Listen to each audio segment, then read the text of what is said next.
Welcome to the K2 Sales Podcast. I'm your host, Karen Kelly. Every week, I'll be sitting down with a sales executive where they'll share their stories and experiences that produce game-changing results. Let's be honest, sales can be a tough game. I'm sure at some point, we've all delivered a less than stellar demo, been ghosted by a client or two, and sometimes maybe we did more talking than listening. And that's where I can help. The stories and insights our guests share can be applied to your own business, your territory, or with your team, so you're not reinventing the wheel. Our weekly tactics and strategies help you get out of your head and start creating your own path towards game-changing results.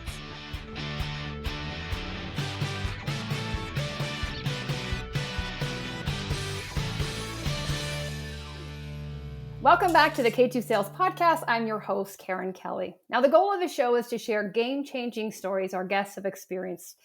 Now, working through the pandemic has really turned the selling environment upside down. And companies that are not buyer-centric are unfortunately being left in the dark. And as sales reps, our job is now to create an experience for our buyer, and one that is repeatable, enjoyable, and measurable. But how do we do that? So to help us answer this question, I'm delighted to welcome the CEO of Scaled Consulting and the host of the Jake Dunlap Show, Jake Dunlap.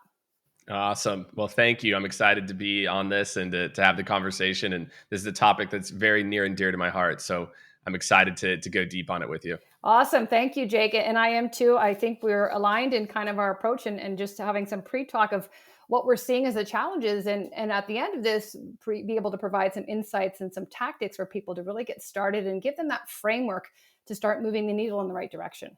Yeah, we're going to get in the weeds. We'll get really tactical. No theories here. Okay, cool. That's what salespeople, that's what we want. Step 1, 2, 3, break it down. That's right. So like all things, I think, we need to look at the process. And what I see in my practice is a lot of people, first of all, don't have a sales process. So they're kind of winging it. But those who do, they really haven't modified it to reflect the environment we're working in. So where they would go to conferences and webinars, they're not doing that. So how are they getting pipeline? And what are you seeing, first of all, as it relates to modifying or updating the sales process? Well, I think, you and I were talking about this before a little bit. We have to change the way that we're thinking about this. As opposed to the sales process, I want you instead to think about your customer journey. And if you kind of remove and almost, become your own internal consultant, and you really instead just take a step back and you say, what is it actually like to do business with me? What is it actually like from very first marketing touch point to then some level of intent, to then some interaction with an SDR or a salesperson, to then the handoff process to implementation, to then customer success. Again, each product's going to be a little bit different. So that is where we start. Meaning for every customer, I just think we're so focused on Medic and MedPick and Bant, and we're not thinking about the customer experience, because customers today, if you think about how much our consumer experience has changed, it used to be, like you'd fill out a form, you'd wait for something, you'd put an order in, you'd wait. Now it's like, no, that is going to be a big detractor for a lot of people, right? It's going to be a big detractor if you're putting up gates and putting up hurdles. And so the first thing that I do is I say, why don't you start to look at your customer experience? Why don't you start to look at your customer journey and really start to think about how was your customer experiencing your marketing and sales and CS teams?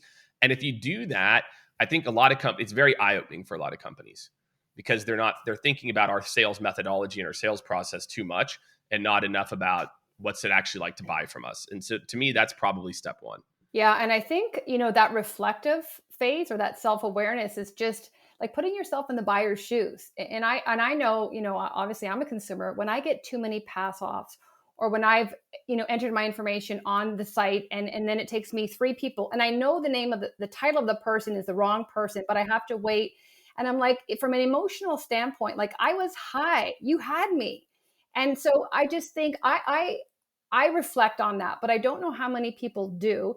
And just what you said about how customer experience, I think that feedback loop is so important, because we hear what we want to hear. And it's like, hang on a minute, let's actually take a step back and listen to the voice of the customer. What are they like, our customer who's went through this, and take that honest feedback, but then do something with it, re-inject it back into, so you have that cyclical approach that really is, serving your customers based on what their needs are.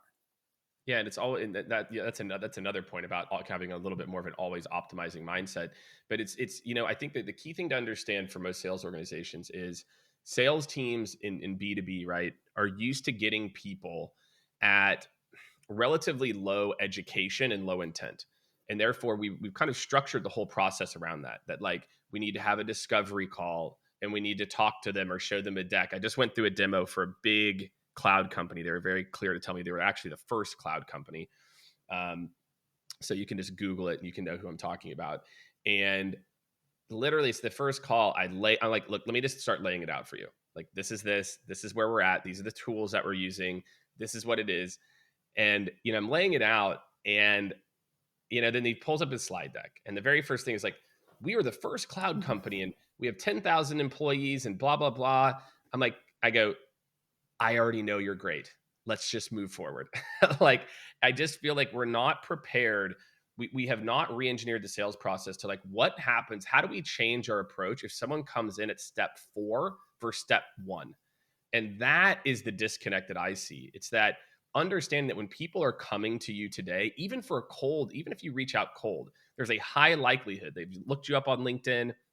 They've at least went to your website. Maybe they went to G2 or something if you're in the software business. And so then how do you change that first interaction? We are so far away from even thinking about that. Again, it's like, I told you I had implemented this tool before like 10 years ago. I'm sure it's changed a bunch. I'm talking to you because I know that you are legit as a part of this. We don't need to do this dance. Here, listen, understand what I'm saying. Let me dump to you. Let me self-guide, send me some more details around it, and then let me connect you to the right people on my team. Mm-hmm. And it's like there's a certain speed that I think a buyer expects today that for some reason teams are not set up to optimize for speed as opposed to their own, like I said before, qualification. Yeah, and do you think, Jake, that's a sales leadership saying this is our methodology? We have to go linear 1 through 5, or do you think part of it might be just we're getting junior reps out there, and it's like I don't know how to go off script. So if someone comes in at a 4 and I'm at a 2, I don't know how to dance in the moment, or is it a bit of both? I think it all starts with leadership, right? I think that, in sales, we tend to do this. We tend to kind of continue to repeat the sins of our father, right? Which is like we grew up in this environment and we kind of continued, and which by the way, was like not the end of the world whenever sales was changing at a pace of, you know, very slow. But now, again, just the best analogy. Think about 2011. Okay, let's just go back. This is 10 years ago. Think about Amazon 2-day shipping. Nope. Nope. Right? Groceries delivered to your house, all the food delivery, Uber really being a powerhouse. None of this existed 10 years ago. None. And so think about what this has done to our psyche. Click to buy. We now live in a world where we expect speed, we expect less friction. And my friends, it's no different in B2B. You think that people want to behave differently and in another type of, like, I put on a hat and now I'm like, I want to act differently. No, of course not.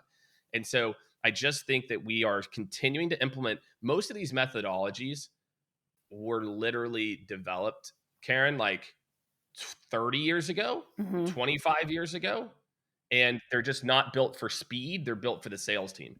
And I feel like there's a level of urgency that we're kind of missing in an optimization plan for a sales org that is really that companies will start to figure out, and it will give them a big competitive advantage.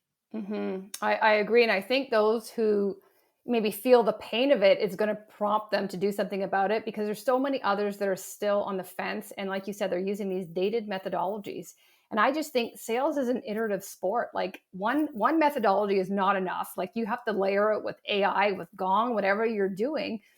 But I just think, like, if you're stuck in that mindset and you're not willing to try anything, like, think about where we've come in 10 years. In 10 months, we're going to be completely, another 180. So you're just going to be left behind. And that's the short of it. Yeah, and if you're so anxious to now go back face to face, and I want to get that, I did a survey on LinkedIn. I think I had like 1,000 responses or something, and I was like, who's more excited to go face to face, sellers or buyers? And overwhelmingly, it was sellers. Yeah. And right, it's like, do you think the customer wants you in their office right now? They don't. They don't. I mean, Mhm. look, maybe if you're local, you go grab a cup of coffee or something like that. But and this trend is not. I look, face to face is still going to be a part of sales. Do not. That is not what I'm saying. What I am saying is that sales has changed permanently, to where you don't. We've proven now the unbelievable, the unbelievable. You told someone at the end of 2019 you can close a 7-figure deal 100% remote. I think 90+% of sales leaders said, nope, no way. You can close a lot of 6-figure deals 100% remote. Nope, not possible. Got to be there. Got to be in this. Got to be in the field. Got to go. Got to go meet. And no, you got to give value. Mm-hmm. Value is universal. Whether you're sitting in front of me, don't get me wrong. There's definitely something to face to face. So again, I'm a big proponent of face to face at the right times, but I do think we have to evolve our process to where it's going to be more about how you create experiences. And I know we're going to get into that later. For your customers, and how you show up digitally is going to be more important than how you show up physically. Yeah, absolutely. And do you think when the sellers who are looking to get back in face to face, do you think there's a little bit more forgiveness, a little bit more wiggle room, more, they can get away with things because it's face to face, that value is kind of hidden? There's, I don't know the word I'm trying to say, but like in tech and on a Zoom call, you can't fake it. You can't phone it in. You have to know the technology. You have to know how to engage. Whereas in person, and maybe this is why sellers want to get back, there's a little bit more wiggle room where it's like, I can let things fly a little bit more. And maybe the customers are fed up and they're like, look, I don't want anything to fly. I know what I want. I kind of don't need you. So I'm happy to stay and do my own click remotely. Yeah, it's probably that. Yeah. I mean, if you think about, what's the stats? It's like 80% of communications nonverbal, right? Like 10 or 15% tone, and then 5% the words, right? And so I think you're right. Like when you are able to communicate more clearly or effectively with nonverbal cues as well, I think that's something that Zoom isn't quite there yet. But I think also it's funny. I also feel like for some reason sellers behave differently on Zoom than they do face to face. I'm the exact same person. I use my hands the Mm-hmm. exact same way. I interact the exact same way, whether I'm on a Zoom or in person. And I feel like many sellers, I think, have like changed their approach to be like just different, whereas that was a mistake too.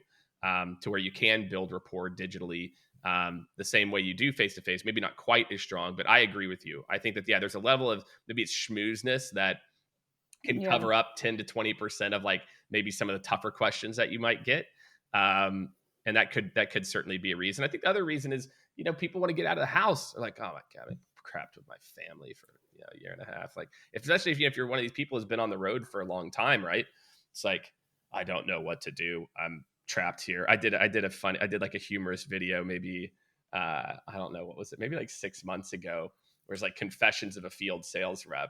And I was just like basically is like watching a field sales rep kind of like break down over time about like handing his wife business cards. And because I think it's like, you've got to reinvent, and I think that that's what a lot of sellers have got to realize, that, and it's not just the experience, it's also technology. I think that's the other big thing, Karen. It's right now, I haven't seen the last report, but I want to say there's close to like 17 or 1800 sales technologies that exist today.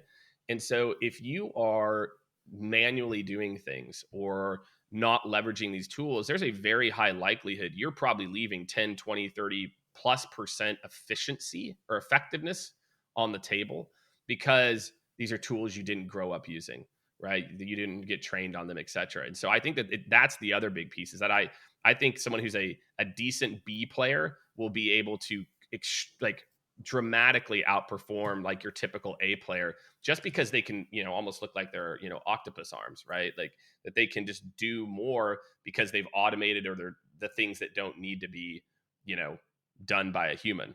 I can't agree with you more in terms of the technology. And it just leads me to believe that when you say, sellers change their personality and you don't, you're the same on camera as you are off. For me, if I were to break that apart, I'd say they're not comfortable with the technology, because what I see happening is they project that awkwardness to their client. And if your goal is to connect, build rapport, build trust to sign these 7-figure deals, and you're robotic, like that shows me you haven't done the homework as to how to embrace the technology. And just one step further is leadership. When you throw a tech stack at people and don't show them what good looks like, or how, like, I've checked a box, yes, we did it, but like, show me how to do it. Otherwise, I am going to be the robot. I'm not going to connect, and my customers are going to continue to not want to see me. Yeah, and that's a great point. What happened is with this slew, that's exactly right. We just started investing. There's companies spending $1,000 a month per rep on sales tech, and from my kind of like best guesstimate, and this actually would be an interesting report for us to do, is that I'm guessing teams are probably using 20 to 30% of the capabilities of these tools, because what happens is you end up buying these tools, and then 2 years later they've just evolved, Hmm. and you're still just using it for like this use case and not realizing, oh my gosh, like why are you doing, like you can automate this behind the scenes. The problem is we also have in sales, we're nervous of the word automation because we assume it means automated emails, but that's not what we're talking about. We're talking about automating workflows and processes behind the scenes that your people used to have Hmm. to do manually, things like data entry, right? There are so many tools right now, like your salespeople shouldn't be having to log activities. They shouldn't be having to do tasks or reminders. There's a ton of different technology that can help them to optimize that and do it for them.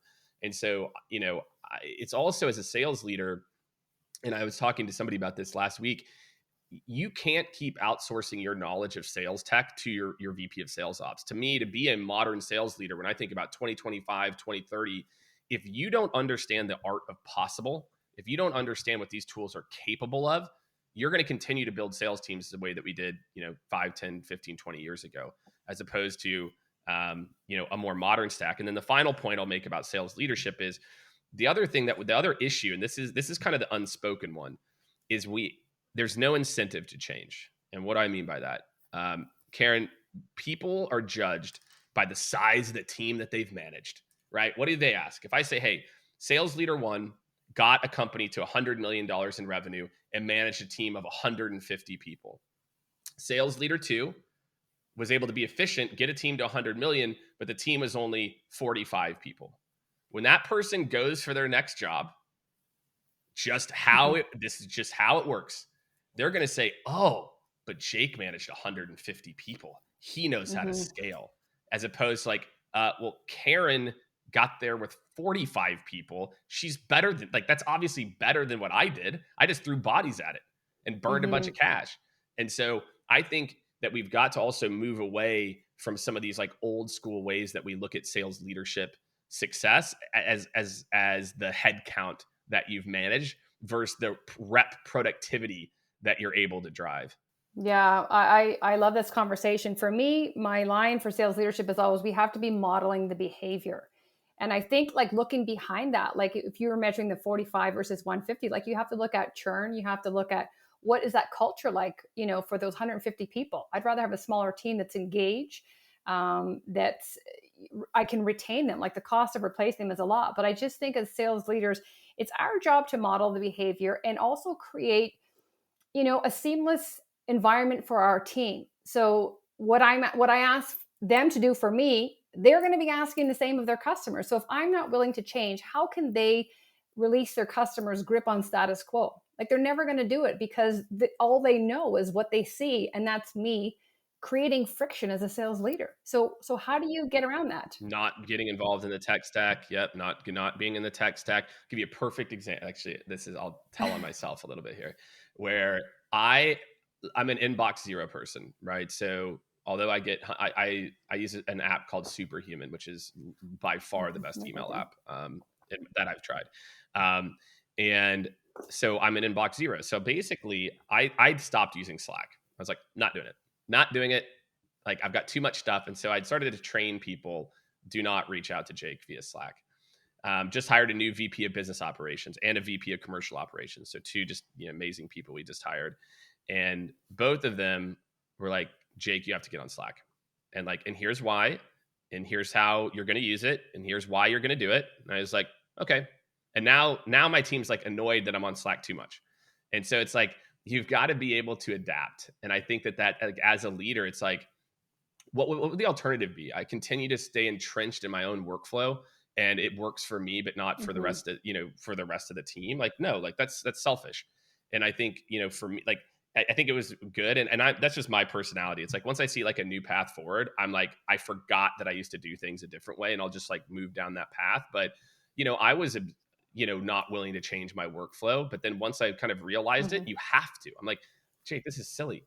Like, really, like, oh, you're inbox zero, that's so 2000 10, like you got to make sure that you're adapting to. And sure enough, like honestly, it's cut down on email, it's speeded up comms, and but that's just a small example.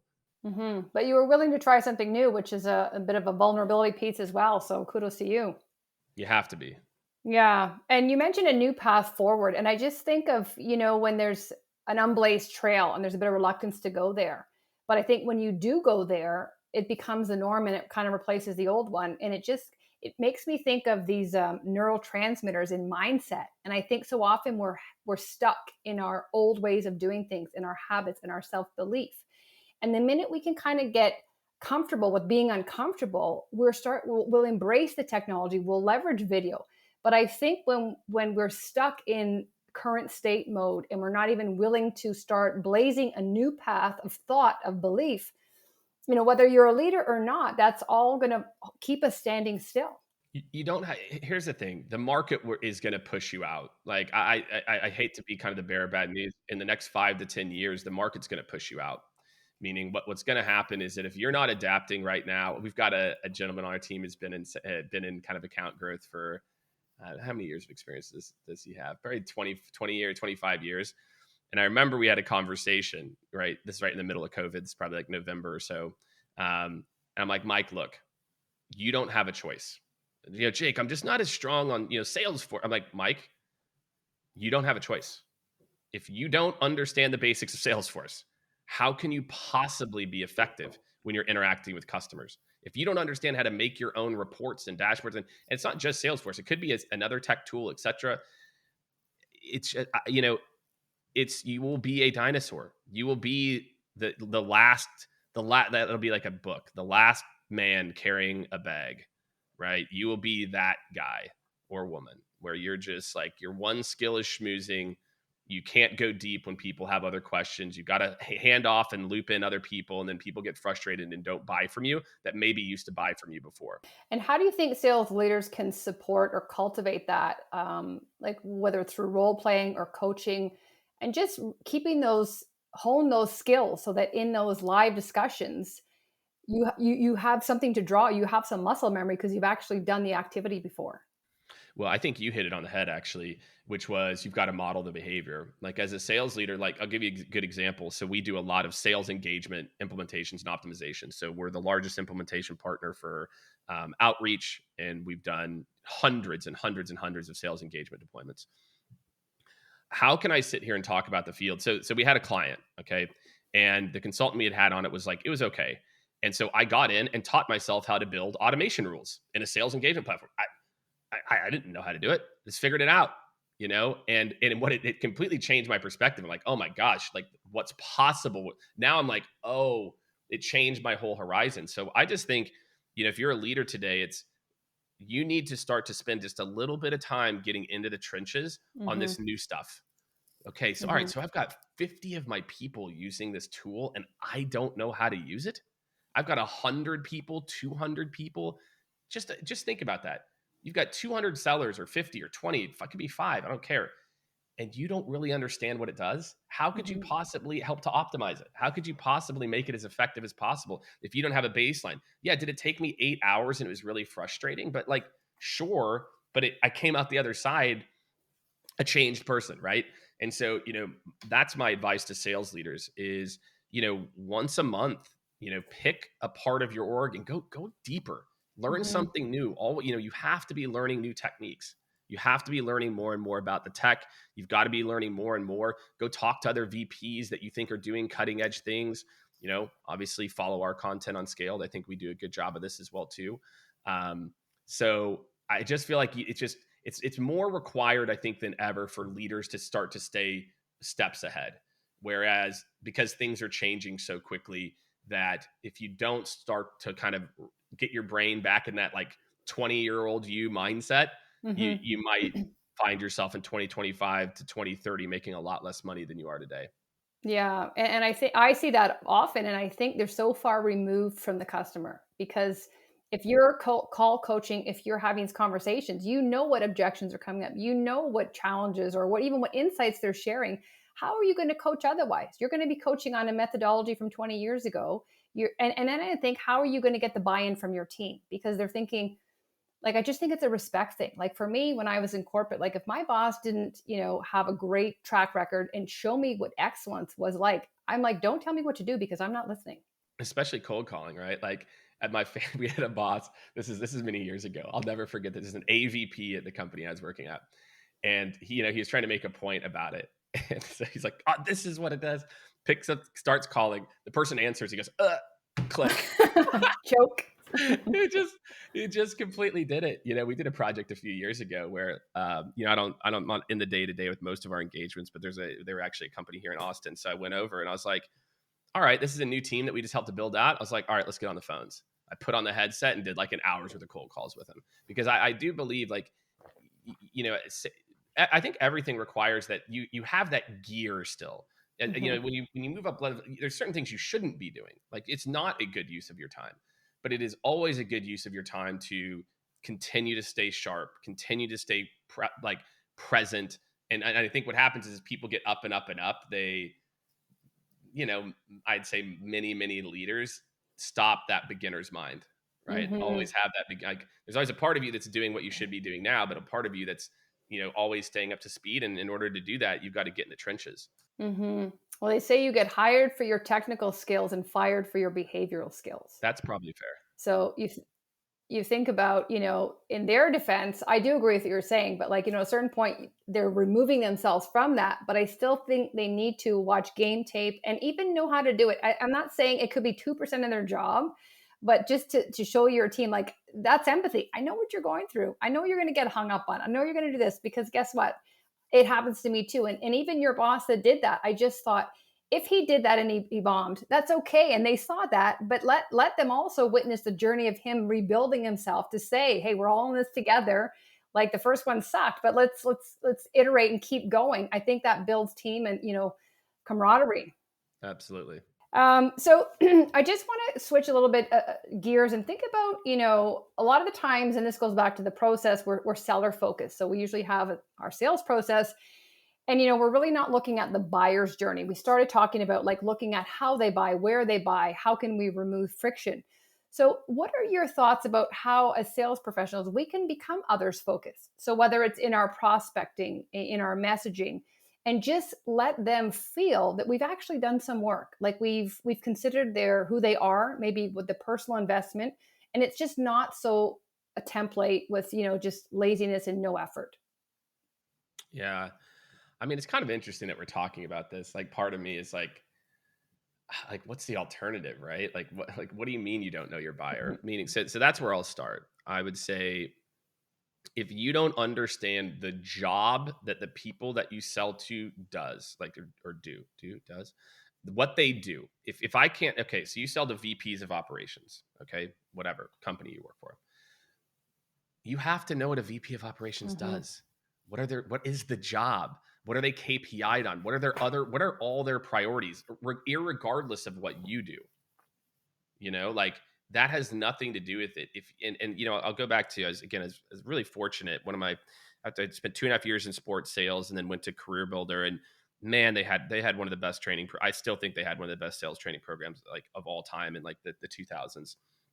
And I got like a binder, right? Not physical, right? This is like 2006, physical of trends in industries because our teams were basically broken up geographically.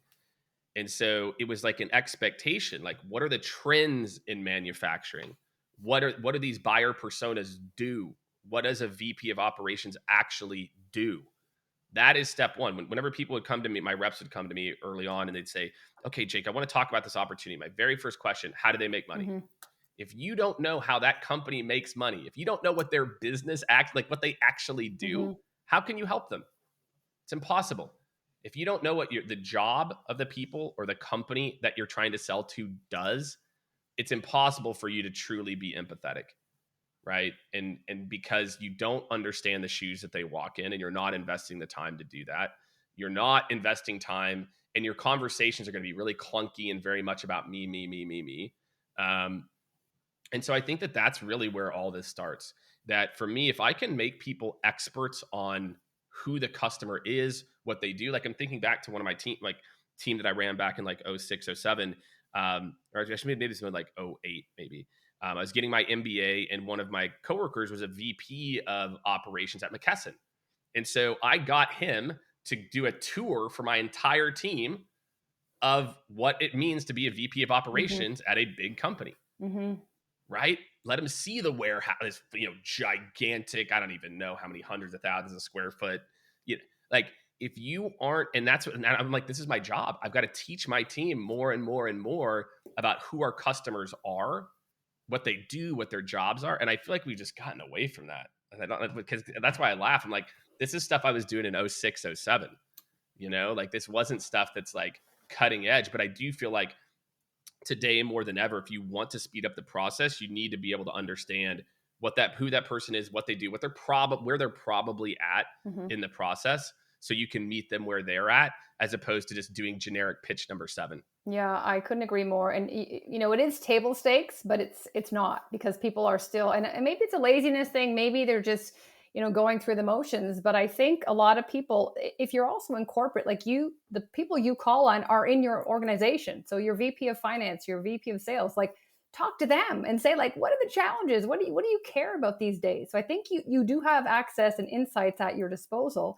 But I think if you're trying to let someone know and convey empathy and conviction that you can help them, and you haven't done the research, like, if you think that they're not going to figure that out, like, you're delusional, right? So I just think even the questions you ask are going to be very telling. But also, what motivated them before, how they're measured before, could be completely different now after the pandemic. So I still think it's important to continue to monitor. Like, even Jake, what do you personally get out of this deal? Like, what's your personal motivation? Do you get promoted? Do you get incentive? Do you get whatever? Like, I just think understanding the person who's going to help drive this. What lever can I pull that's going to help us get this together? That's right.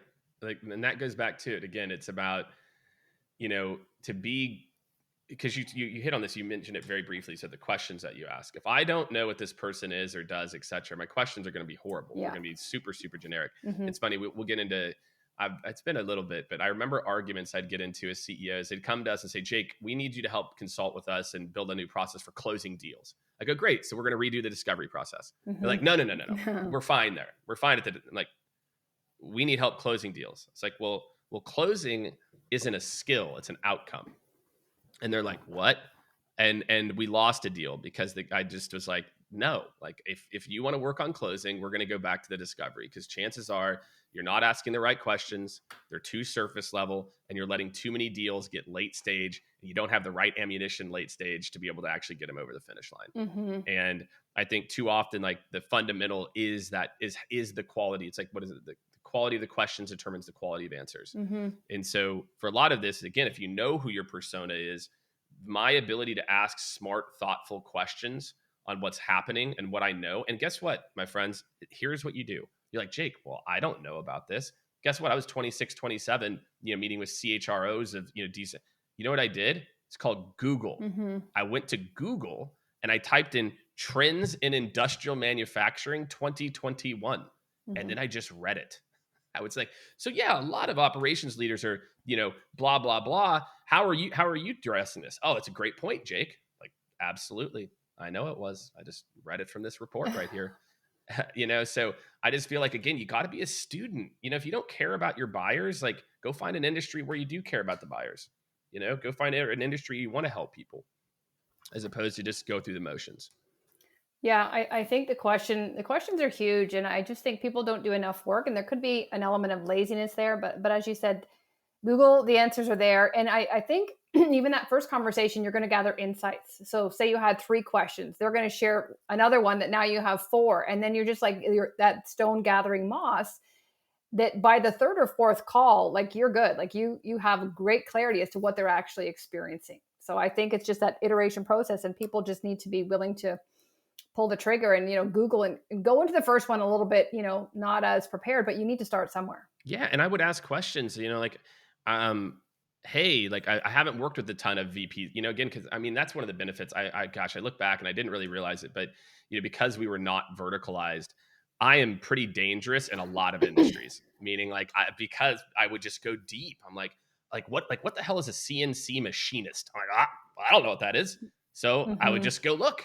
And then the next time I got in a conversation with someone manufacturing, I'm like, oh yeah, so you're probably having trouble with like, absolutely. Like, exactly. Yeah. And I just take that. I just take the little things that I learned from the previous conversations and just weave those in. I tell people this all the time. Like, the reason I was able to advance so quickly in my career is I just borrowed everyone else's best practices.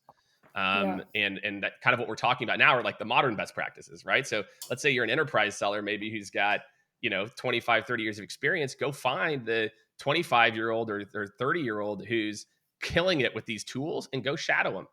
Go find out how they're Absolutely. using the tools. You don't have to reinvent it Mhm. yourself. Just go shadow them and try to do it yourself. So, I think that can be maybe a good kind of tactical advice for some folks too. I think that's great, and I think some people that have been in the game, 15 plus years, they think they're at the top of the game and they're invincible. But you know what? You can always learn from the younger generation coming in that maybe have the tech ability, and things that you don't know. But there's also one thing. Simon Sinek did a video a while ago, and he said, "Be the idiot in the room." And he's like, "Ask the dumb questions." Like that CNC, what does it operations do? He goes, "Because you take that in. First of all, it's vulnerable." But be okay asking dumb questions because they're not really dumb. I think it's clarification is a sign of strength. People think it's a sign of weakness, but just get really curious and seek clarity as to what is this anyway. Because the minute I start pretending I know what they're talking about, and then I'm lost in the conversation because I've phoned it in too early. Well, and they know. You don't think people know? I've had to untrain people from bullshitting more times than I can count. I'm like, you sound ridiculous. I can tell that this is a skill that you learned that was appropriate for this level of Yeah, interaction. We are now here. And this blah blah blah hand wave, this does not play here.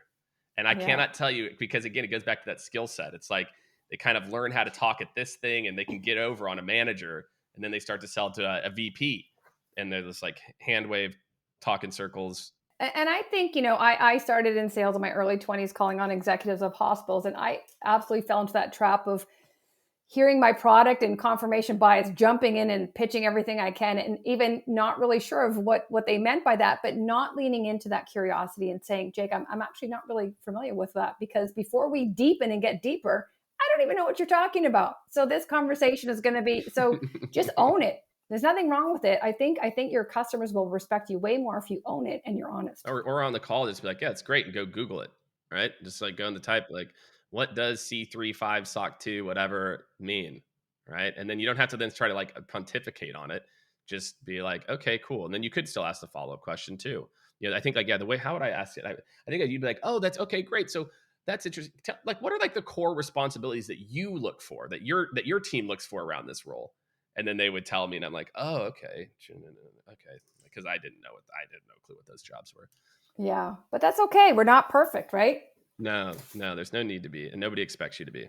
So talking about the experience, and this is our job, is to create an experience, meet them where they're at, really embrace the technology. How would you say video plays into this? And maybe for those who are late to the video game, what would you suggest they do to start embracing video during the various stages of the buyer's journey? Yeah, I mean, it's interesting for me to even think about video. The goal. What's your goal? I guess it's like, I always ask reps, and this is about, as they're growing, and managers and directors and VPs I've managed and worked with too. It's, do you care more about winning, or do you care more about your own ego? And because most of, I think what people struggle with video is it's very personal. I think it's like, I'm creating a video, probably like what percent of the population creates videos for like social media? 1%, 2%, maybe 3%, I'd guess. And so video feels, and a lot of us are raised, and I can't speak for everyone. Grew up in the Midwest, right? I grew up in Iowa, Nebraska, Missouri, and you are raised that you don't talk about yourself. You don't talk about yourself. You don't brag or put out videos or stuff. Like, that's just not what you do, right? That means you're one of those people. And I think a lot of people were raised that way, not just people from the Midwest, but people all over. So I think the key is, and this goes back to the kind of the point I was making before, which is, if video is a way to stand out, Mhm. therefore, just like my example with Slack earlier, it's like, do you care more about feeling uncomfortable or weird or awkward, or driving a better outcome. And if you truly believe that video can do that for you, you need to be able to check some of the ego slash conditioning. Really, it's like, yeah, maybe it's more conditioning than it really is ego, to say, I'm doing this because it's going to help to grow my own territory and my own business. And the other thing that I'll say is that set daily goals. I'm going to do 5 custom videos a day. So, and start to build that rhythm. And just like anything, just like getting back into working out or whatever you do, after like 20 days, you're going to be like, well, that wasn't that bad. Hmm. And so I think for a lot of people, just if you think that video can help, and I'm telling you, for a lot of you, it can, because it's different. You don't have any clue how many emails people get every single day. I mean, and the amount of people doing video in outreach, gosh, that's actually a custom video. How many? I get a few a month. The amount of Hmm. emails I get, hundreds. Generic videos, tens, if not maybe 100. Hmm. So I just think it's probably one of the best ways to stand out right now. And the other thing that people don't know too is that if you're a first degree connection on LinkedIn, you can actually click, there's a little like plus button, and you can click, and then you click on camera, and you can actually send a personalized video to someone's LinkedIn too. Which I think is by far the like most under. And they also, you can, if there's a little microphone, you can send them a personalized voicemail, which I also like doing quite a bit. So I just feel like it's a way to stand out and cut through the noise. I know reps at big companies that they don't do, their only prospecting they do is they send out 30 videos a day. That's it. And they hit their Hmm. numbers and are top performers. Now, you don't need to go that far, but again, it's like, where are people not? How can you stand out? Video is, in my opinion, probably the best or one of the best ways to do it. And when I couldn't agree more. I'm actually just looking at a picture here because I did a video letting people know about how the Vidyard extension is in that message box where if you are a Vidyard customer, you click it and it goes right there.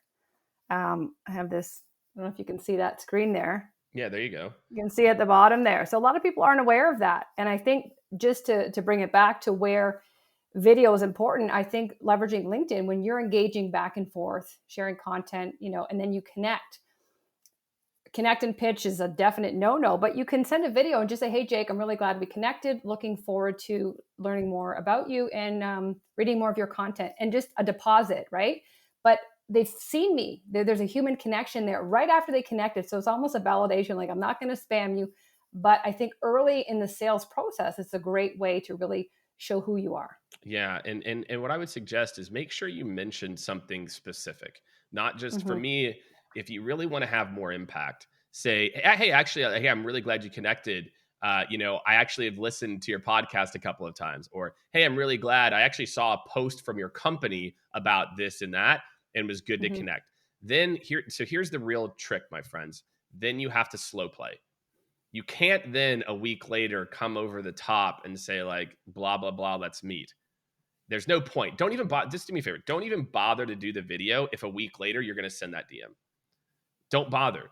What you use the word deposit, right? Which is what I want to do, is build a little bit of relationship capital, and then when timing is right, that's when I come in. They post about Mm-hmm. something that we do specifically.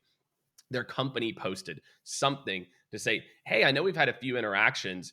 I actually saw this. Is this something that's top of mind for you? If so, would it be okay if I sent you over a couple of details to your email? But you've earned the right at that point. Because I've commented on their post once or twice, right? And that's really easy feature with Sales Navigator. A lot of people don't even know about it. It's like when you save someone as a lead Mm-hmm. and you go to your home screen, you can click on leads and you can go filter by lead shares. And so then this is what I tell every team that uses Sales Nav. I'm like, every morning you should spend 10 minutes, filter by lead shares, and go comment on every single one of their posts. Mm-hmm. And then what people are always shocked by is like, these people have no comments. I'm the only one. I'm like, exactly. Mm-hmm. And guess what? After you do it twice, they will remember your name. Yes. Yes. And so it's just like, we can't, man, we are so focused on the call to action right now. We're so focused on like, it has to have a call. And I used to be like this too. I mean, look, I'm not throwing shade. I used to definitely think that you had to call to action, but now, Gong, actually, you mentioned Gong, they released a report about a year ago now. And since then, I'm a data person. When I see a data point, I pivot.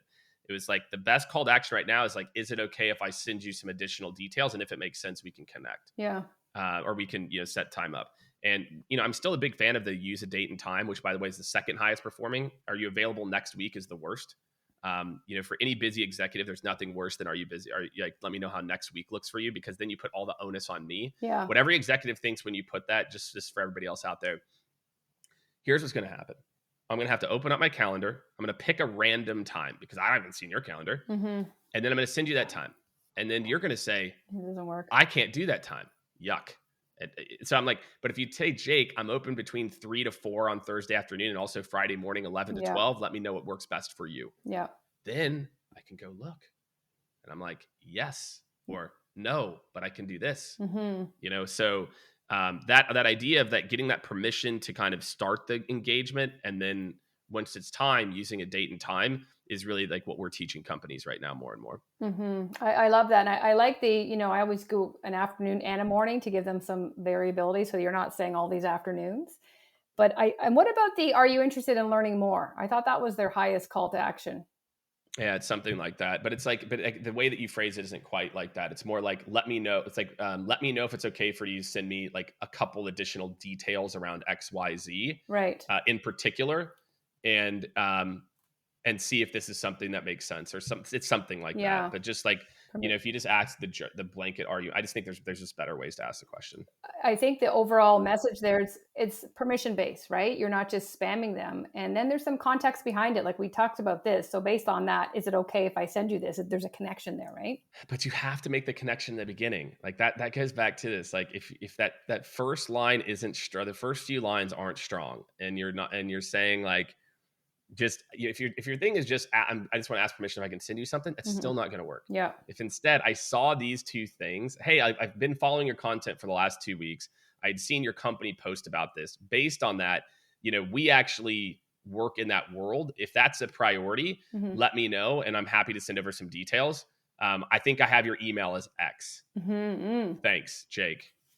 Then all I have to do is say yes.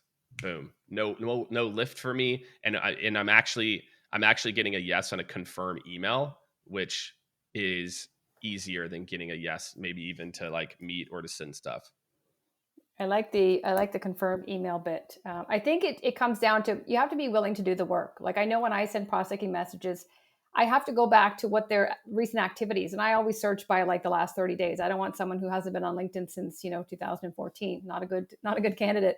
But I have to read articles and things they read, because what I'm doing is showing them I'm interested, but I'm also determining, is this a good fit? Like, can I actually help them? Because I'm not just gonna spray and pray and be like, oh yeah, you fit the ICP, and meanwhile you're not actually, or you've shifted. So I think doing that, your message is going to be so much more authentic and easy, because you've actually what they wrote, and you're being specific. Like again, if I just said I read your post, not enough. Paragraph 2, when you talked about emotional intelligence, I couldn't agree more.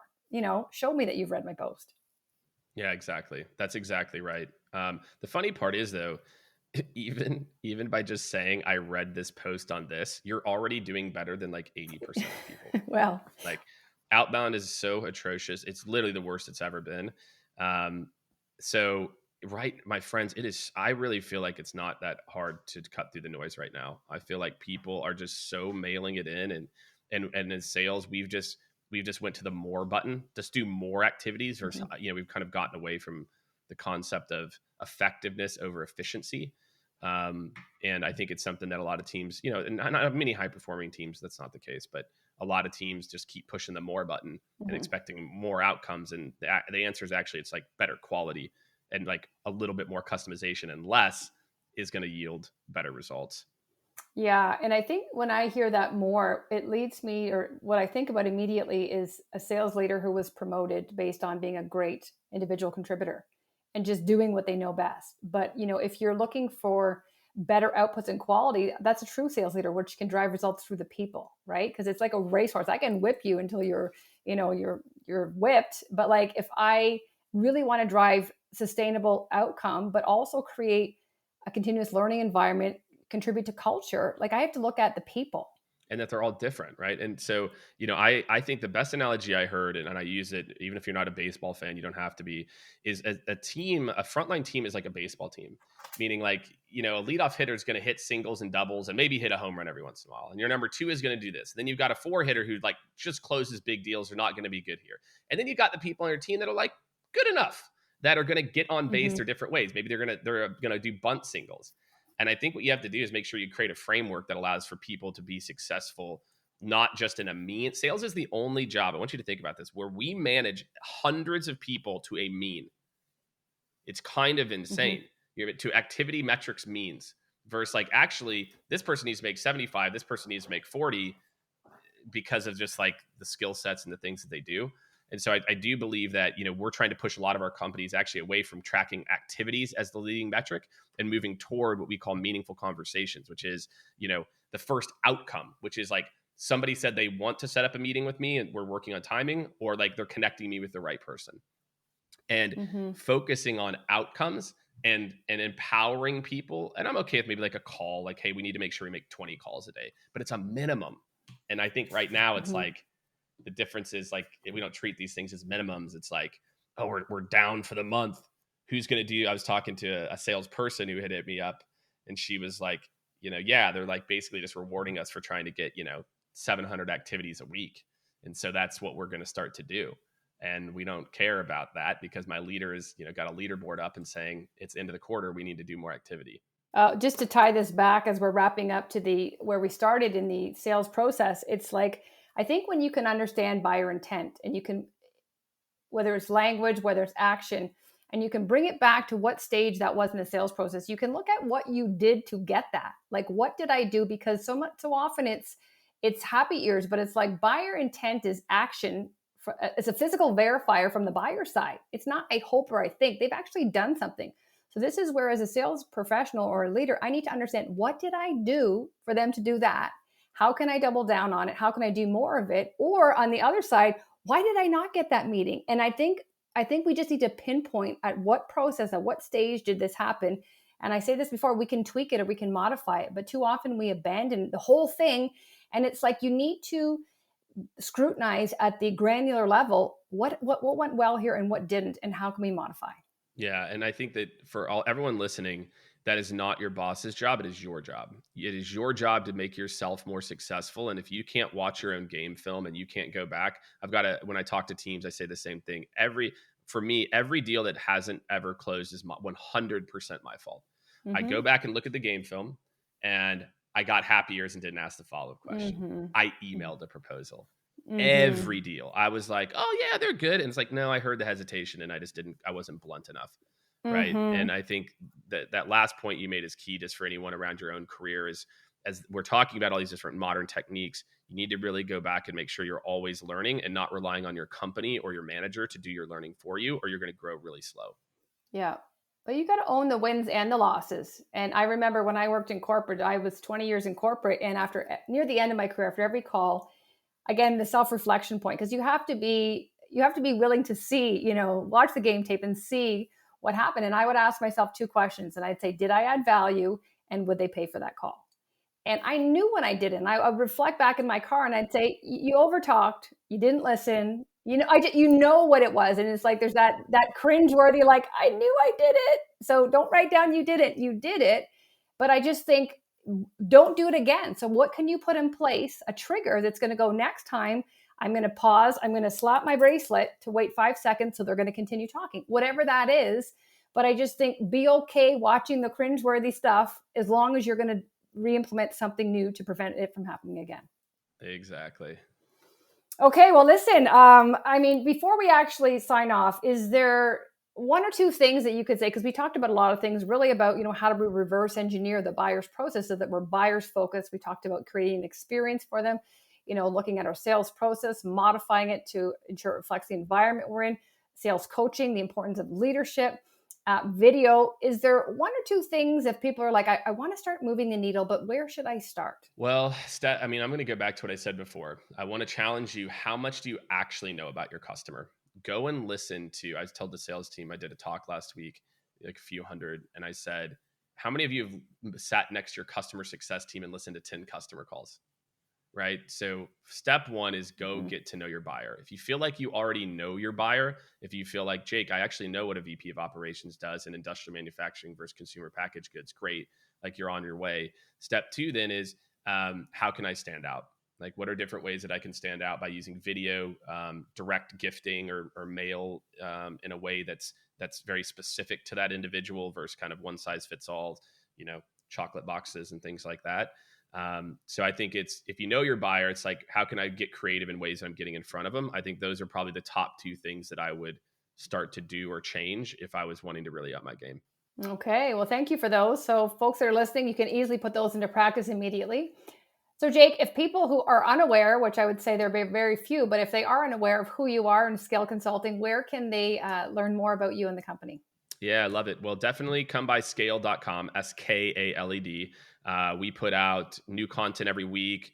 We're really excited. We're actually releasing the first ever buyer trend. So instead of these industry trends reports we see from Gartner and these other big guys, we're actually we're interviewing sales leaders and what they're buying. So we've got sales leaders from Google, Canva. We're interviewing marketing leaders on what they're buying, HR leaders on what they're buying. So go check out our buyer trends section. It should be live by the time this airs. So go check that out. Cool. And then follow me on LinkedIn. That's probably the best place. Or go check out, as you mentioned, the podcast. Just started that literally 2 months ago, and it's been amazing. It's just go to jakedunlap.com. It's pretty straightforward. So DM me. Always happy to try to connect. You might get a random voicemail from me on a Saturday when I'm catching up on my messages. And I really enjoyed the conversation. It was a lot of fun. That's great. Thank you. And so did I. And you provided a lot of insights and tactical techniques to put in place. So I want to thank you for your time. I know it's valuable, but you're going to help a lot of people. So thanks again, Jake, and we'll see you soon.